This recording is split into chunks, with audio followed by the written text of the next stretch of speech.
Yay! How are you guys?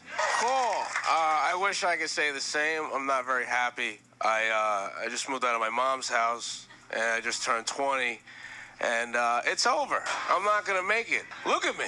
I'm not gonna make it. I'm 6'3". I'm 145 pounds. I have a problem with wind. I don't even know what race I am. I'm all miscellaneous in the face. Like, my mom tells me I'm white, but, like, I can see my lips from here. I don't understand. Ladies, gentlemen, and motherfucking racists, paces in between. Yo, this is your motherfucking boy, yo friend, yo Spick, yo dirty dick, ne'er-do-well, guy on the mic, whatever the fuck you want to call it. You know that it's so Papo again with another fucking episode of the So Papo Incognito podcast, that a.k.a. the Spick podcast, and back with you another week full of shit. I don't even know. I don't even know what to call this past week other than full of, I guess there was more deaths, more beatings, some engagements, and other news topics that stuck out to me a little bit, that kind of caught my attention. So I'm going to get right into it. I actually want to speak more about last week's episode, Hereditary.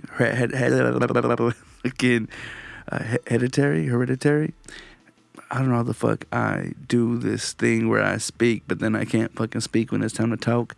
Again, last week's episode kind of centered around some of the things that we pick up, again, hereditarily, or however the fuck you say that.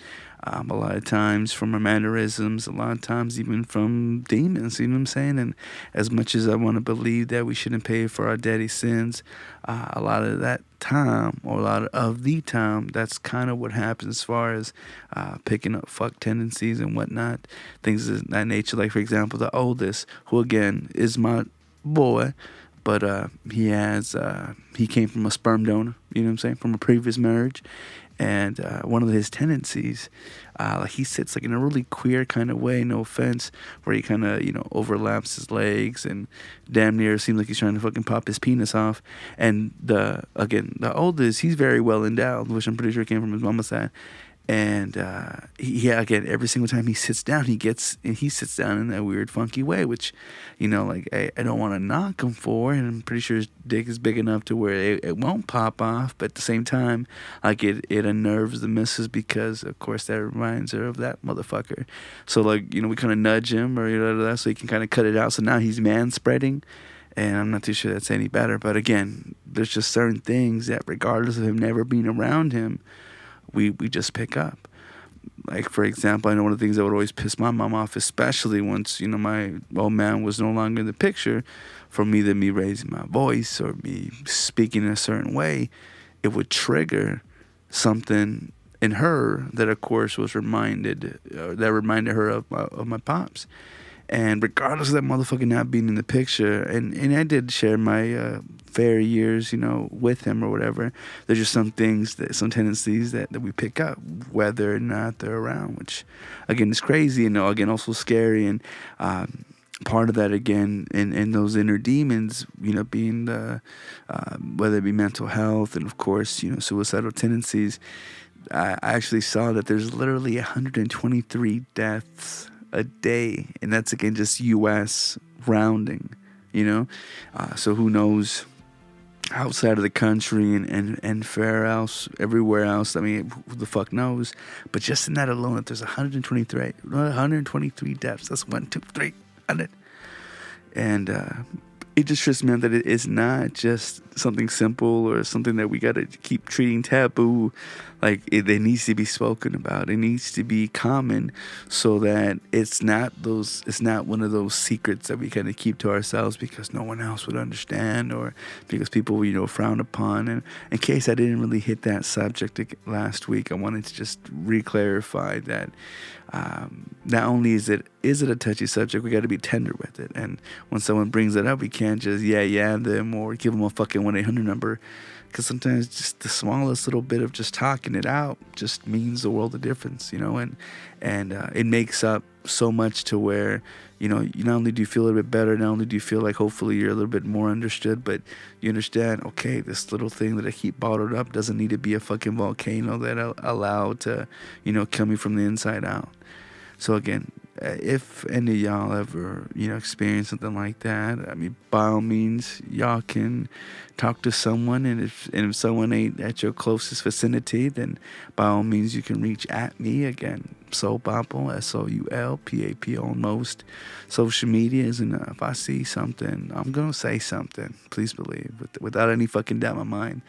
I don't know if the Anthony Bourdain thing actually had to have popped off the time that I mentioned the episode, because again, it fucking usually comes in threes, and that's what kind of scares me, because I have no idea what would have been the third. But regardless, moving past that, one of the things, I guess, on a happier note, and definitely irrelevant to what the fuck I was just talking about, Elon Musk was in the news, and it tripped me out because he had, I think, fired about 9% of his staff, and I don't know how big his boring company is. And I'm not saying that his company's boring. That's the name of the company, Boring Company. And he actually had bought, I don't know how many millions worth of his own stock. And again, I'm not too sure if that's just to show good faith that he's going to be doing big and better things. He actually landed a contract with Chicago, developing to build a high-speed underground railroad. So I'm not too sure if he's going to have niggas being able to pick and, you do this thing like the literal underground railroad, but it's planning to go from the downtown Chicago area out to O'Hare, which is probably one of the biggest international airports, especially for them. And what would normally take about 40 to 45 minutes en route is going to bring it down to about 18 minutes. Of course, again, there's going to be a lot of investment going down into it. And it's not the original Hyperloop that I remember talking about a few episodes back, because he obviously has grand visions, and I'm not too sure if that was too space agey, and this one seems a little bit better. But instead of calling it the Hyperloop, they're calling it the Loop.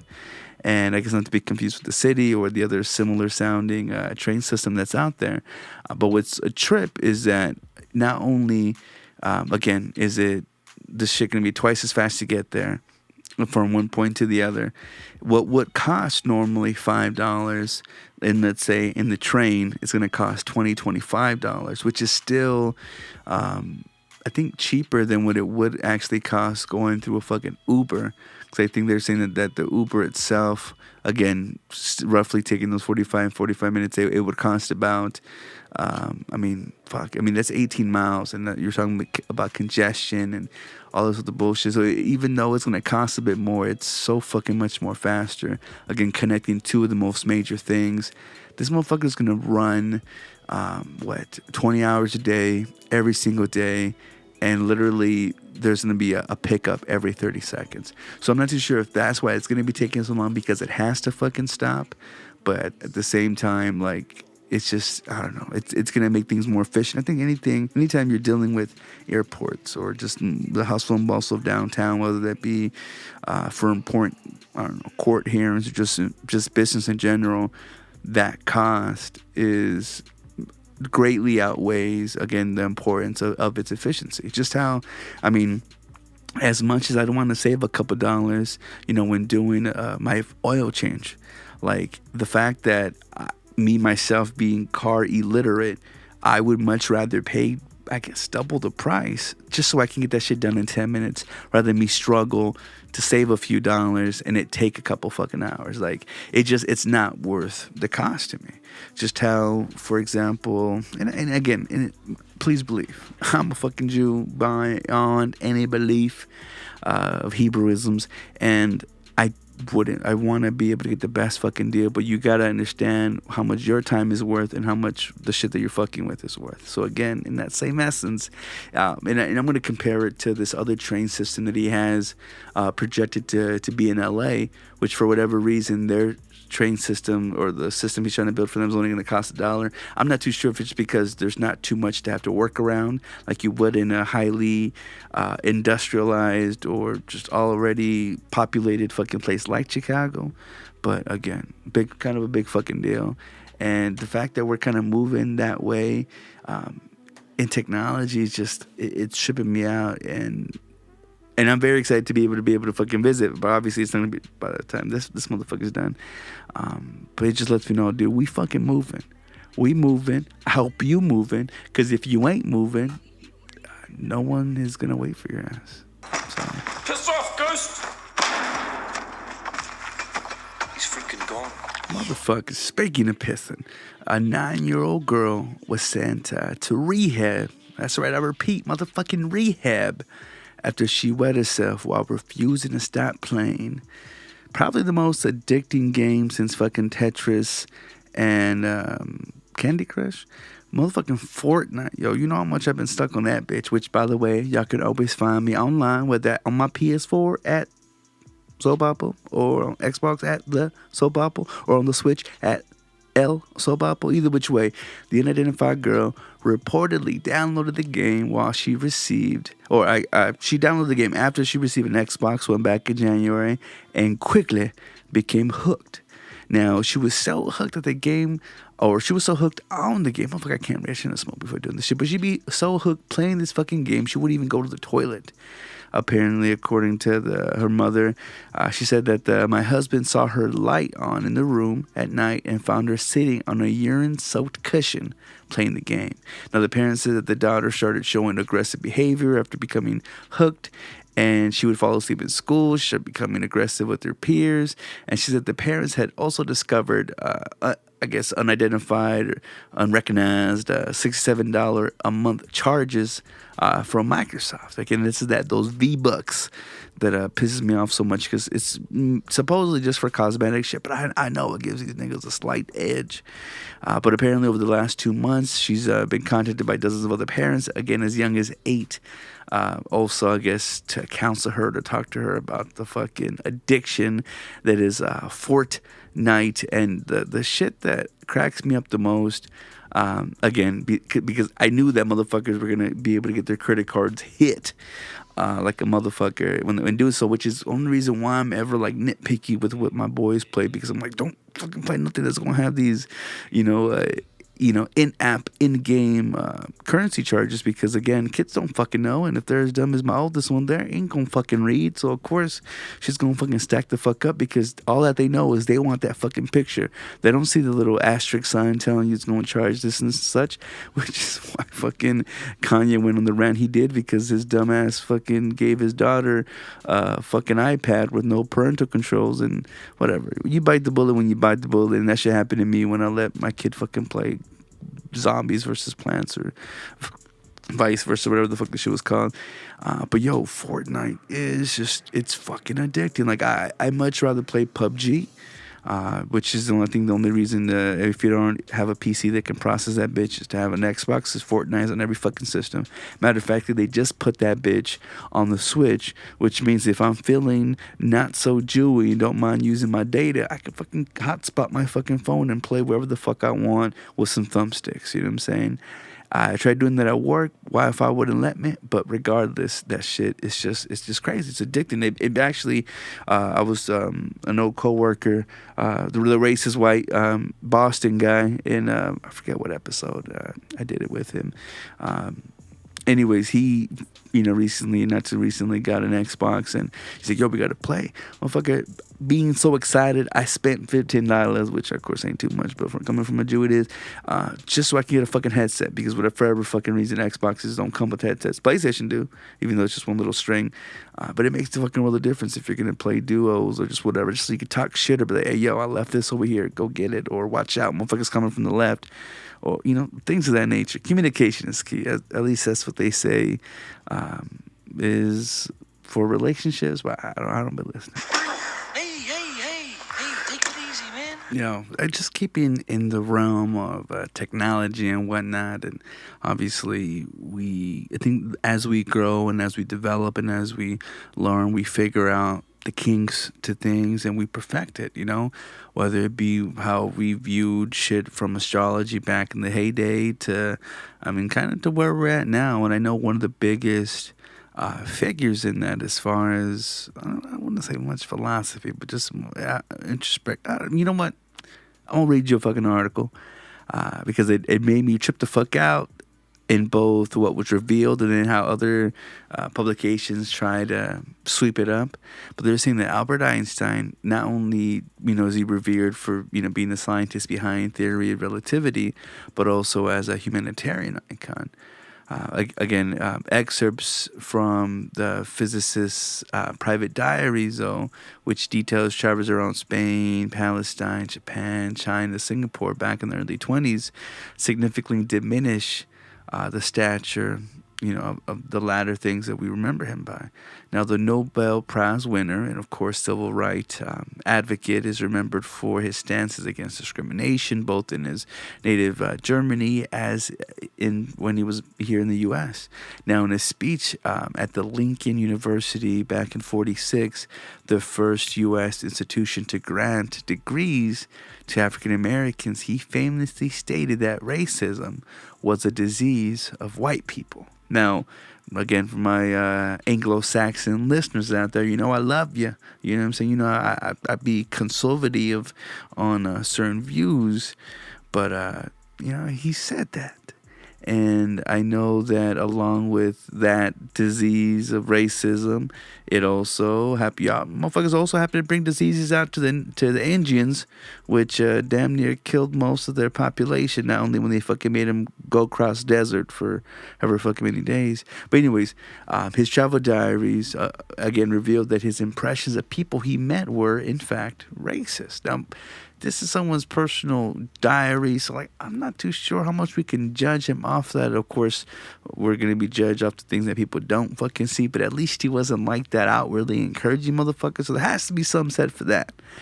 But like I said, it doesn't fucking matter, because it was reported that, again, whether or not it intended to be, for public consumption, they were translated from German into whatever the fuck I'm guessing English, because they publish in the Princeton University Press, which, again, the publisher says is the first time Einstein's travel diary will be made available to anyone who isn't a serious Einstein scholar.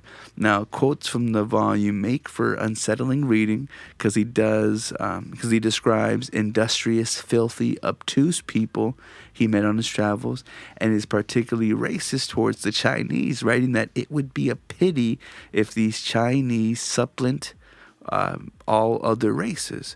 For the likes of us, that mere thought is unspeakably dreary. Now, that's not saying so much other than he doesn't want motherfuckers to overpopulate, but the senior editor of the published diaries, Zeev Rosenkrantz, told The Guardian that Einstein's observations is no uncertain terms underpin many of the racist ideas about the inferiority of other races that persist today. It's quoted saying that Einstein's diary entries on the biological origin of the alleged intellectual inferiority of the Japanese, the Chinese, and Indians, and they are definitely not understated and can be viewed as racist. In these instances, other people are portrayed as being biologically inferior, in clear hallmarks of racism, of course, and that's been described in comments that the Chinese may supplant all other races. And other most revealing, in that regard. Now, considering now that the Japanese and maybe the Chinese is way fucking smarter than us in math and science, I wouldn't see why that would be a bad thing. But I could definitely imagine that's going to fuck up the curve for a few things, especially for most, fat, dumb Americans, which most of us is, and I will raise my hand too. But I couldn't believe that shit would come out. Now, mind you, have we heard worse shit? Like motherfuckers call someone a goddamn nigger? Yes, we have. And does that fucking take the cake? Yes. Now, for the small percentage of my Asian fan base, again, I don't, oblige with, what he's saying, but it ain't too fucking bad. And what I love so much more is the fact that, again, Einstein, maybe he's nitpicked at everything. I mean, fuck him being a fucking German. Would he not consider himself a white person? Unless he's saying white person as a catch-all term for just, being fair-skinned and ignorant. I mean, I'm not too sure what all goes into that, because, again, he was quoted saying that it's a white people disease, and being a white person, of course, why wouldn't you be affected by the disease? I laugh that white people's favorite news channel, the Fox Network, quoted him being racist, but definitely did not quote that line that, again, it being a white people disease. Because it would be kind of contradictory if this all-white network would, call it a disease that they themselves carry. I'm just saying that they didn't say it. That's all I'm saying. That he didn't say it. That's all I'm saying. Made of rocks, as you can see, but don't let that intimidate you. You don't need to be afraid unless you're made of scissors. Just a little rock, paper, scissor joke for you. Dude, all right. So, lame jokes aside, I'm not even kidding about this one. And stop me if you've heard this, but you can't really stop me because it's just pre-recorded. I'm sorry.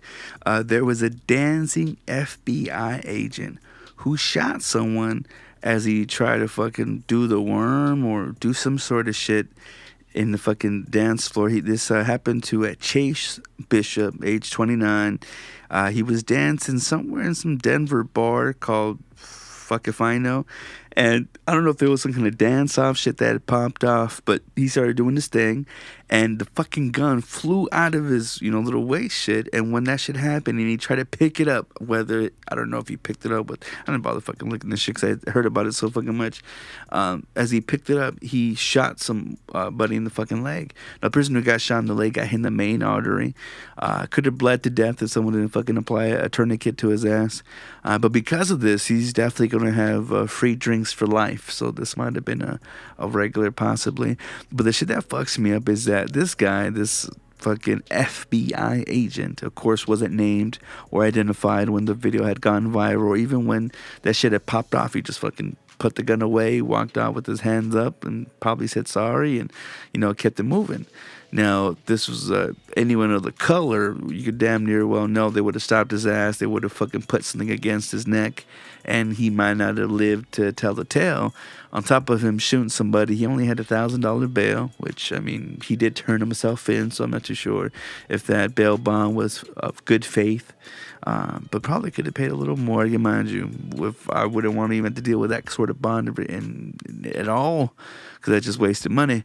But, whatever, he got away with what he got away with. You look at him, he looks like a good old boy American, white. And again, I'm not holding that against him, but I laugh just that you figure he would have, mind you, you had a couple of drinks in you.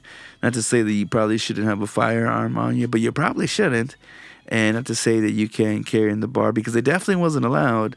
Whatever, fuck, you do what you want, right? When you're a fucking FBI agent and fucking rules don't apply. I'm pretty sure you've seen motherfuckers drunk do that very same thing. Hell, there was, and I guess it's not so much in the realm of being drunk, but definitely being under the fucking influence. There was a Florida man, and who doesn't love the running joke or lore myth of the Florida man. But I thought this story was fake a while ago, because I had heard about there being some kind of publication online pretty much letting people know, hey, if you have any drugs that you feel aren't quite safe, come bring it to us, and whatever, we'll discard it for you, or whatever. Well, there's this Florida man who literally called the sheriff's office because he thought, and his name was, by the way, Douglas Peter Kelly, age 49. If y'all want to look him up, he's from Hawthorne near Gainesville, Florida. And he said that he told detectives that he had a violent reaction to smoking some of the methamphetamines. He wanted to press charges against the person who sold him the illegal hallucinogen a week prior. So a drug unit detective invited Kelly to come out to pretty much test the drugs for him. So he literally drove to the sheriff's office and handed them a crystal-like substance wrapped in aluminum foil, and it tested positive for methamphetamines. Fucking motherfucker was arrested and charged for possession and fucking held with a $5,000 bond. This motherfucker, mind you, crackhead, but nonetheless came and was dumb enough to fucking give this shit to the fucking police. $5,000 bond. Motherfucking FBI agent shoot somebody. $1,000. Mind you, different circumstances, but I'm just letting you know just the levels of this shit.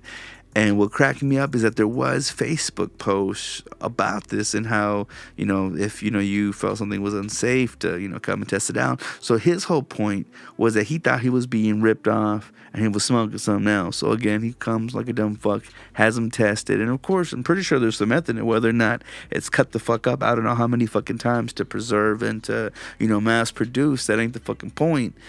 He came and brought drugs to a fucking precinct, all because he wanted to probably sue for being misled or some bullshit. I don't know what kind of honky-tonk fucking backwoods really way of thinking did he think that he can get one up on the fucking dope man who he's probably been getting shit for so fucking long. The fact that he thought that it wasn't up to par. I mean, it'd be nice. Can you imagine all the fucking times you'd be like, yo, you said this shit was fire, son. This shit hardly of any sort of flame.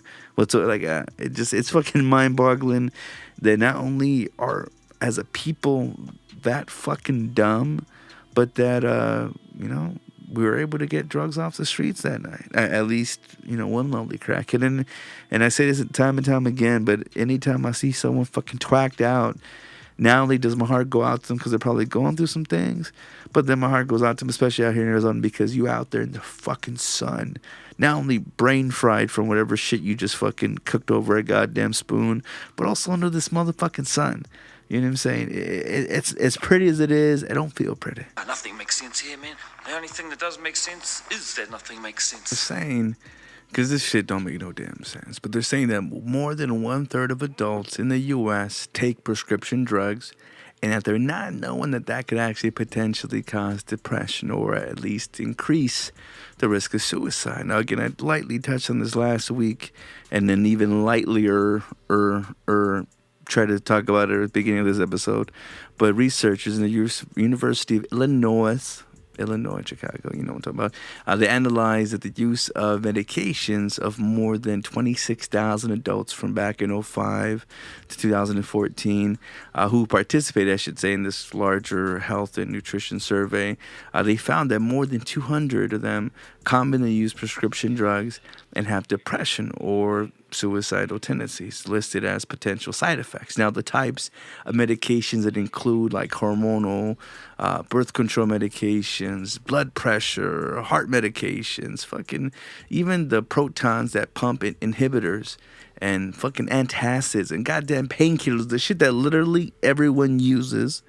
Many may have, been surprised to learn that this shit has nothing to do with your mood or anxiety or conditions normally associated with depression. The fact that they can increase the risk of experiencing depressive symptoms and that could lead to depression diagnoses is fucking mind-boggling. And the fact that they found that only 15% of the adults who simultaneously used 3 or more of these medications experienced, again, depression, compared to 5% of people who don't even use, any of the sorts of drugs, but again, just have it in their fucking system.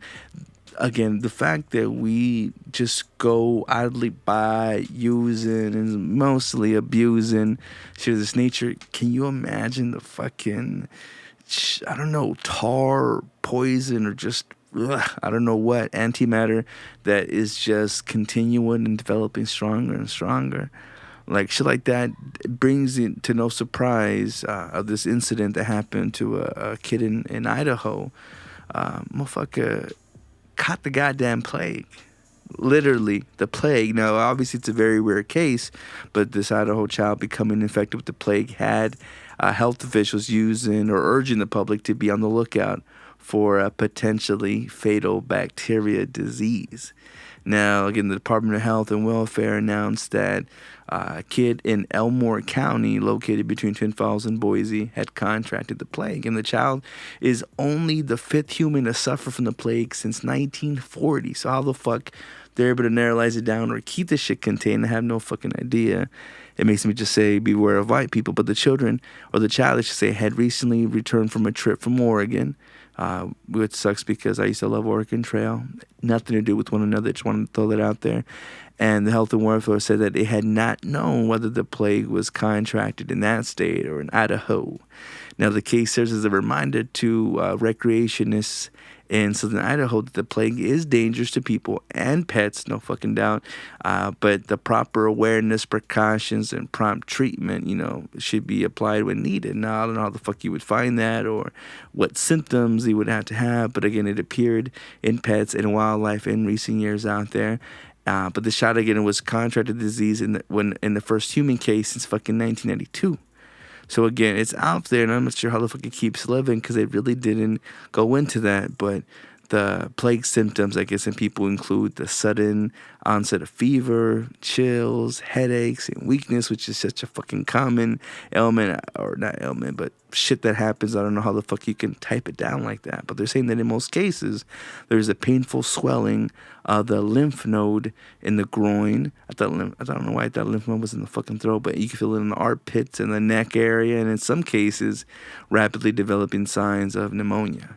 Shortness of breath, chest pains, cough. It has such common symptoms. It's fucking weird and crazy, and I don't know how the fuck we expect to fucking find this shit. They're saying that it's relevant in ground squirrels, rats, rabbits, mice. The fact that the most common fucking rodents out there can have that makes me feel like we should be total fucking neat freaks and fucking kill these motherfuckers on sight. Because if you think about it, like, it's so easy to pass it along this way. I mean, how the fuck would you be able to stop it? How the fuck could you identify the fact that the shit is like the most common fucking symptoms? Like, it's fucking mind-boggling. And if it don't fucking scare you, then how high is the? Because I'm very high and I'm very scared. This whole thing is a circle, but not a real circle, more like a freaky circle. Yo, so speaking of little freaking circles, and again, I'm just throwing this out there because this wouldn't be an entertainment show unless I talked about some entertaining. I mean, I hope all of this is shit entertaining, but I wouldn't talk about entertainers, of course, distracting us from the fucked and the supernatural, which I'm going to get to some supernatural at the end of this. But everyone's favorite pedophile princess, Ariana Grande. She has recently got engaged. I'm sure you fucking heard about it everywhere with Pete Davidson, everyone's probably favorite depressive anti-hero, comedian / goofy motherfucker. Y'all might know him from, starting up on Wild 'N Out to doing some legit stand-up afterwards to then, SNL, looking like the motherfucker from Mr. Robot, who, by the way, if y'all haven't seen the Queen's Bohemian Rhapsody trailer, check that shit out. It fucking geeked me out. Way off fucking subject from what I'm talking about right now, but it's the fucking, to me, the biopic to kill all fucking biopics. And as long as you don't get freaked out by seeing Mr. Robot play Freddie Mercury, which again would have been, was it her name? Not her name, something Sarah Bowen, motherfucker from Borat and from, how am I forgetting the name? Bruno, and how am I forgetting other shits? He played like a dictator, whatever. He was supposed to play it. I don't know if I talked about this, but we're I'm getting way the fuck off subject with other entertainers. Although it's singers, so it's so irrelevant. But it cracked me up. It really excited me, actually, just to see Young Love or whatever. But I ain't even gonna say that I was excited because of that, because I know. I was too young when I knew Young Love. Now it's more adult love and understanding sort of love and common marriage sort of shit bullshit. But I crack up because I could have sworn it was literally just a few weeks or days that I heard about her breaking up with Mac Miller, which, mind you, never gave too many fucks about him, hardly gave any fucks about him other than the fact that he was near Philly or from at least Pennsylvania at the very least, which I guess put him up there with other coconuts like Wiz Khalifa. Definitely nowhere near, the grittiness of the Roots or anything of that nature. But regardless, whatever, rapper, with her, and I didn't see that as a thing, but whatever, he must have at least had some courage enough to yap at her, and she went along with it, or whatever, keeps people together or interested in one another, because whatever, right? I'm getting off point, but the fact that they weren't together for so fucking long. Well, actually, Mac Miller and Ariana Grande were like together for 2 years, and then for that to end and then quickly there be this engagement, which, mind you, they said that they're looking to be a long engagement, so that obviously they can get to know each other better or enjoy people's company, not rush into the I do's, but can probably more than likely still do it because they're fucking consenting adults. But I laugh that happens so fucking quickly. And I'm wondering that when shit happens like that so fucking quickly, is that just a way of saying we're going to be together, but this is a whole lot more seriousness of being together? Because I feel like when you have that engagement, like you're alluding to it, and I feel like this might be the religious fucking Bible thumper in me, not a Mormon, that when, you're in a relationship, obviously it's to go somewhere, right? I know I had been in relationships too long, not for long, but I had too long. I had a tendency to be in a relationship, not to I guess look for something and to be serious. No, but look, we're together. We're enjoying each other's company. This is what it is until it becomes something that it isn't. So again, I don't know if that was the whoredom in me that allowed for that. But that's, again, but when you're in a relationship, it's to build it so hopefully it can go somewhere so that you could become more, right? When you think too far into the future, it becomes so overwhelming that people will shy away from that idea. But that was the concept, or that is a concept of anything, just saying, because everything evolves, right? I mean, fuck, if our interest rates can fucking raise up any higher, why wouldn't the fucking severity of whatever situation that we're in, right? For good or for worse. And obviously, weddings, marriage, that being the most for better and the most for worse you could possibly be in, right? The bestest and the worstest. Now, and I'm pretty sure I told you all this, I'm working for the government. Now, because of that, I've seen shit go down in the court systems a lot. And so most of that being, besides motherfuckers trying to pay fines, weddings. Because, you do that. You have to go I don't know if you have to go to the court, but you got to get the certificate. Most people will take the little ceremony that they can get. And, of course, do what they got to do, right? And so I see a lot of, people like rushing into shit, and I definitely understand how that can be. But I could also definitely also understand that when you know that you have something good, you want to lock it down. Same, I guess, mind you, I don't know how he is personally. I mean, if I could judge a man off his lyrics, motherfucker sounds redundant and retarded as fuck. I'm talking about Offset, not Pete Davidson, because although he was an aspiring rapper at some point, he has only spoken good shit when it comes to things that he does like. Like, for example, he was explaining, and you heard a little bit of an intro clip at the very beginning of this episode, but when he was talking about, his comedy stylings, again, knowing that he's for the stoner demographic, although he probably holds Kendrick Lamar at a high level, he's more French Montana, and the fact that he can just his way into, segue wherever the fuck he has to go. You know what I'm talking about? And I laughed that he had, was able to call that out. He's like, I'm not the smartest, so I'm not Kendrick, but I'm a bit of a partier. You can call me French Montana, whatever the fuck. I'm not a fan of French other than the fact that he's a Dick Chloe. You know what I'm saying? Besides that, what else have you done in that Sway Lee song?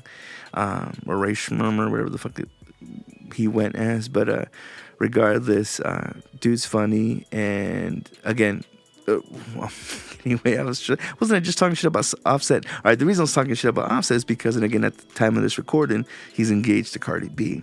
So I imagine, besides, stripper pussy being apparently an addicting thing, he obviously wanting to, I don't know if because he knew what she was working on, saw her projections, whatever the hell of the awesomeness that she is, whether or not she's a hoe with a heart of gold, he saw some things like, fuck it, I'm locking this shit down, we're getting engaged, I'm gonna get you a ring, blah, blah, blah, blah. 3 months out, or however the fuck that works when you're living off of tour dates.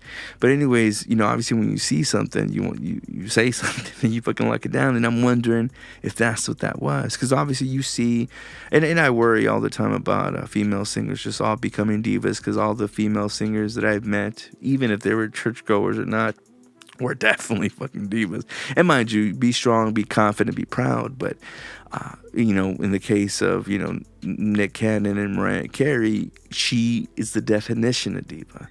So for you not to go in with the head thinking that you're going to have to deal with that, or the understanding of it, it's a weird thing too, because I know, before, tying the knot, I myself, when in the pursuit and the sheer thirstiness of a man under the valley of the sun and deserts, that, the thirst be real, and you do some, I can't believe I fucking did that or said that kind of bullshit to get some pussy. Like, I can't front on that. We do a lot of dirty things. And I definitely had done it as well. But I can, and mind you, no ifs, ands, or buts, I can understand that when so in, I don't even want to say in drought, because I was definitely in paradise when I made the decisions that I made, because I'm very highly blessed and favored. Thank you to the Lord, Yahweh. But I don't know what it is, again, when you see something and just of all the goodness, whether that it produces or that it is, that it's undeniable. You can't just let it go. Same thing for Biggie. Biggie, met Faith, knew she was the fucking one. And of course, even though he was going to do his dirt, knew I can't let go of this one. Because, you know what I'm saying? Dirt be damned. You don't want to let go of a good thing. So I can only imagine, especially, again, mind you, like I said, she's pedo candy. But I imagine if she's as funny as she is a good singer, as on top of her being a bad little babby, how can you fucking let go of a triple threat? And again, whether or not Mr. Mac Miller was understanding of that, or probably just wasn't keeping up to par, or whatever the hell that allowed that to fizzle out, because I heard that's what it was. It fizzled, although they're making their official announcements and PR shits at a later time. I mean, by that time, it was already too late, meeting people and progressing. So again, although that was a short time frame, I also thought that it was funny that, really, actually, that was the biggest kicker for me. But I guess going deeper into it, again, when you know, as blanketed of a fucking statement as that is. One thing that I'm definitely fucking curious about, though, and, mind you, I want nothing but the best. I never want ill intent on anybody. But what I'm very curious about is that he definitely, if you can't tell by just fucking looking at him, is a very depressed sort of guy, my part of the main theme of the episode. And although, again, that's not a good thing, that's not something to mock, it is a part of him. And if you listen to his comedy, he doesn't shy away from talking about it. There's even, I heard an interview that he had, Big Up being Kid Cudi's Man on the Moon, which without any fucking doubt is one of my all-time favorite records. It was just dope from beginning to end. And I think it was referencing Soundtrack to My Life, where he just obviously just being very out loud again about his sadness. And, I'm not one to shy away from talking about my sadness monster. Shouts out to Dexter, and that being, I guess it wasn't a sadness monster. It was just a passenger monster, or whatever, dark passenger, whatever the fuck we call our sadness monster. That's something that we can't ignore, no matter how much we try or cover up or numb ourselves. It's not always the best thing, but regardless, it's a part of us, and we just got to keep that demon at bay, and only let Jesus play. But I laugh so much. So again, I respect his musical taste in that regard, and again, I know where he's coming from in that same things, and obviously, share similar interest, or stylings, whatever, right? But one of the things that I'm again curious about, and knowing how he is from the little bit that we do know, a little bit that he projects, I'm only curious as to whether or not his love, or hopefully more consistent basis of happiness from his partner, which, by the way, if you ever seen his ex, I think her name is Cassie David, or Cassie David, or I'm pretty sure if you Google it, Pete Davidson, you're gonna see his ex.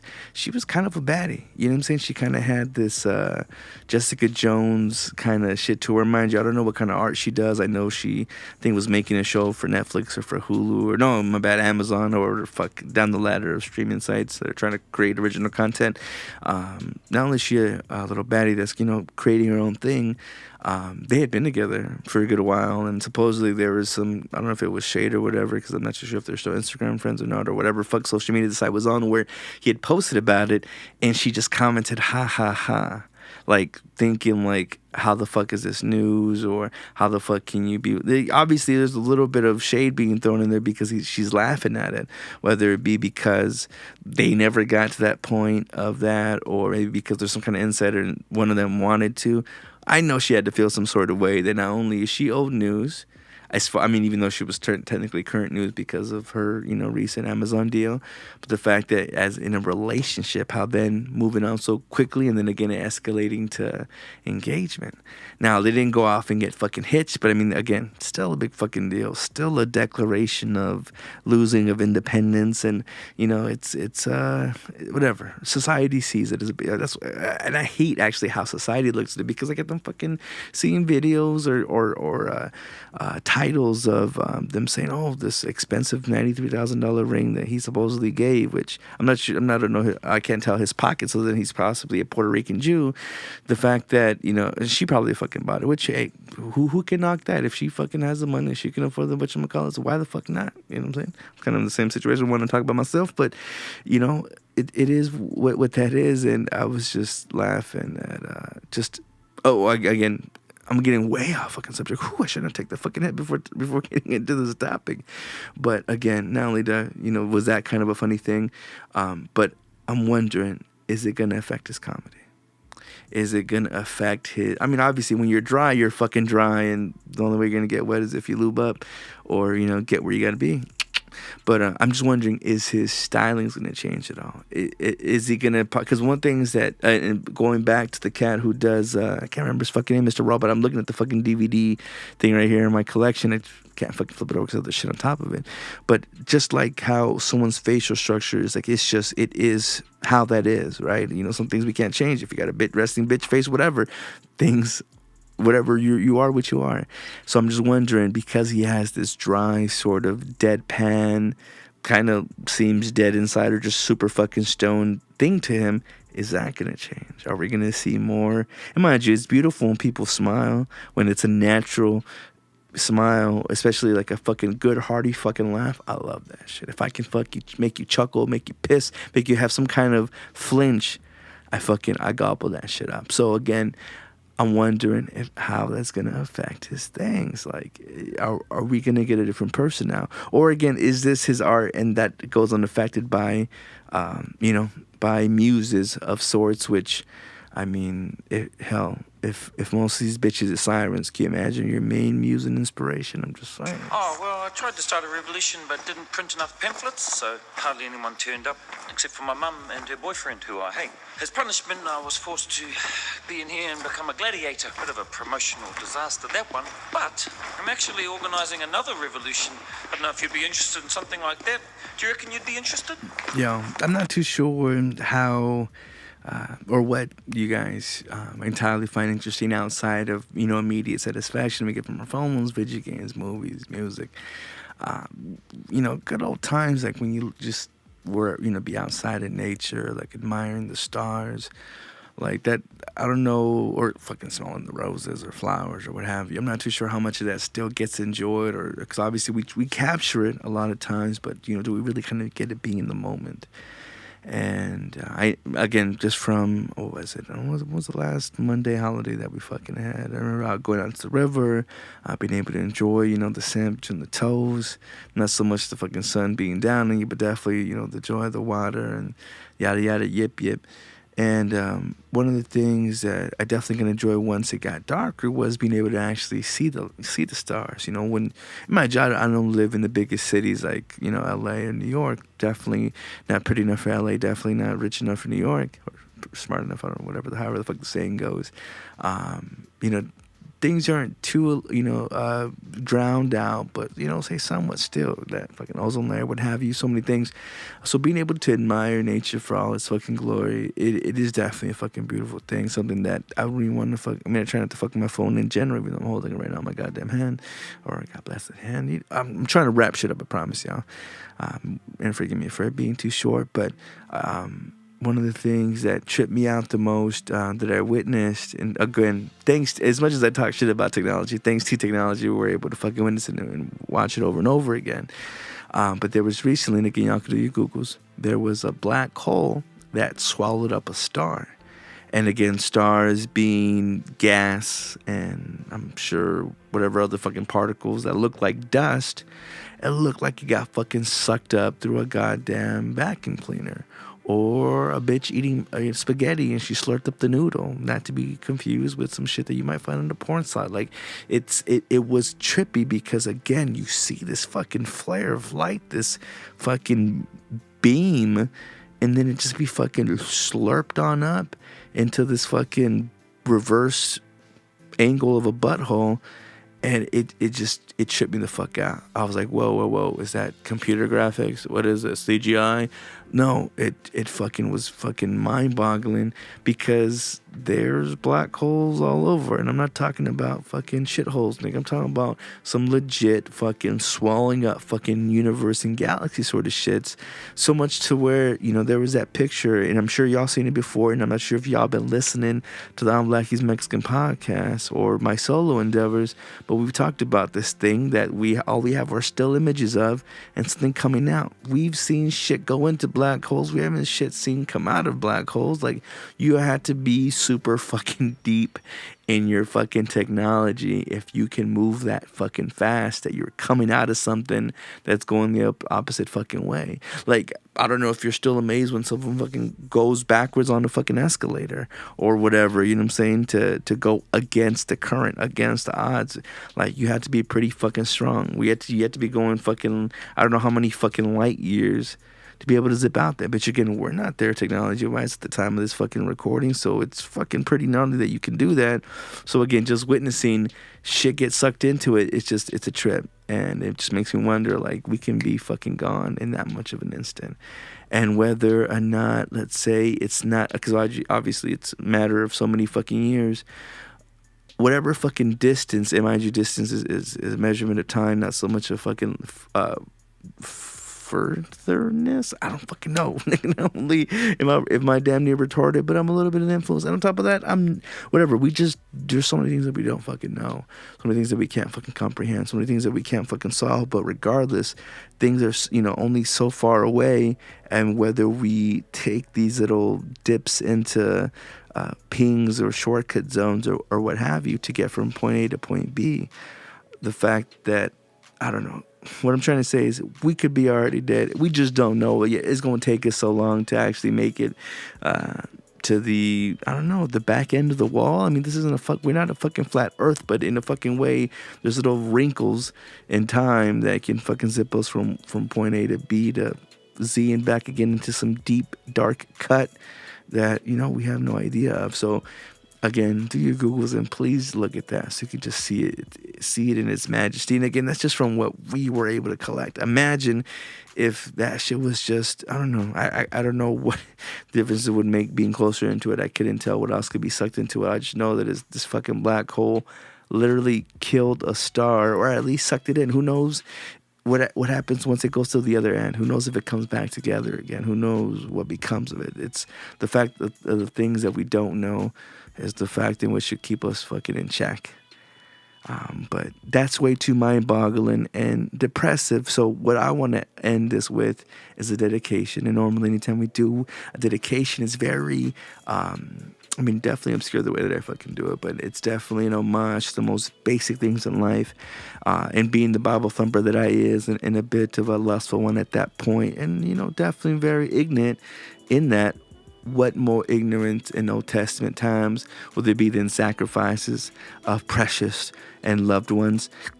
And this one goes into the very thing that keeps us stimulated in so many essences of the word, and by distraction, by whatever the fuck, in literal fucking, and I'm gonna just shout her out right away. Her Instagram name is Sarah Lopez Official. Sarah Lopez Oficial. I'm not too sure. I think this bitch is from Spain. She is definitely a fucking choreographer from what I can fucking tell. At least that's what her description says. She calls herself a dreamer, worker bee, but she definitely hashtagged choreographer. So again, in this very unserious, serious world that we live in, that tells you everything. And she has she is a fair-skinned Spaniard, so pretty much perfection. I mean, Hitler couldn't tell the fucking difference, I'm sure. And man, every video, she's shaking her ass. And if there's one thing that you can do for America, horrors of our generation, just shake your ass. Shake all those problems away. Shake the debt away every fucking dollar scrape, you know, as it hits the pole and some kind of Akon song plays in the background. Just shake your ass. Shake them worries away. And on that note, I'm going to wrap this the fuck up. I wanted to talk about, you know, Nintendo and E3, but really the only thing I got out from that motherfucker is that there's going to be a new Smash Bros, which we had already assumed, this time with every fucking player. And I'm so geeked out about it, I don't give a shit about real life. That's all I want to do is play. But that shit don't come out till December, so I'm going to have to fill up my time doing some other shit. So in that meantime, just know that you could always reach me at Papo on most social medias. Again, that's SoulPapo. And if you ever fucking playing video games, by all means, on PlayStation or PSN, you can reach me at Papo on Xbox Live, the Papo on the Switch, or wherever it is you play other epic games, Papo. So again, I want to bid y'all adieu. And most importantly, don't let me forget, if ever you wanted to become a producer of the show, by all means, please help a nigga out and go to www.patreon.com/SoulPapo, or if you just want to just add SoulPapo on Gmail or Outlook, whatever the fuck, say what's up. Holla at me, send me $1, or something funny. You know what I'm saying? I love to converse. Speaking of which, where's my nigga Verse? I'm sure we'll get back together again. And in that meantime, y'all be well. And, just do good, all right? Be doing good. Fuck some bitch that look like Megan Good. Something. They illegally cross our border. Criminals, violent gang members, and drugs, putting us all at risk. And it's usually the girl and her boyfriend is taking the picture. And, you know, she gets into that position that all women get into. You know how you have one... just have one. You know what I'm talking about, though. You have that one, because, you know, not only are women expected to be beautiful, but also be photogenic in every single picture that is taken of them. They're also expected to have careers and be mothers, because if they're only a career woman and they don't have a family, then they're a failure. But if they're only a mother, then they're also a failure. So I don't know why they're going crazy. I can't imagine why societal pressures would lead to literal insanity. Have you ever taken a picture and a girl's like, I don't know, take it again. My arm looked fat. No, it didn't. That's not a real thing. No one is looking, there's never been a guy who's looked at a picture and be like, oh, damn, she fine. She got them fat ass Michelin Man arms.